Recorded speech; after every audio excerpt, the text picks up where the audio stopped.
Oke guys, assalamualaikum. Saat ini saya berada di Cafe The Energy di Gampung Lamsayen yang ada di daerah SPBU Lamsayen Aceh Besar.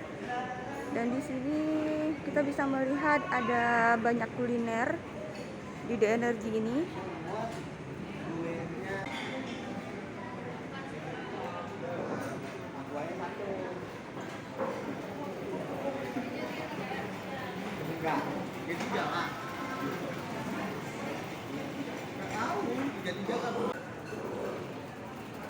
Di sini juga ditetapkan protokol kesehatan ya guys.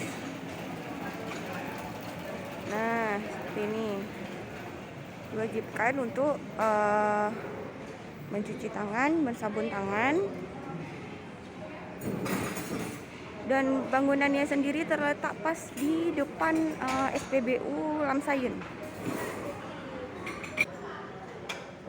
The Energy Cafe ini juga merupakan bangunan 2 lantai yang selalu ramai dikunjungi oleh setiap orang. Biasanya di sini sih banyak yang suka ngopi atau sekedar singgah. Oke guys, sekian dulu tentang kuliner Aceh untuk hari ini. Salah satu cafe The Energy di wilayah Aceh Besar.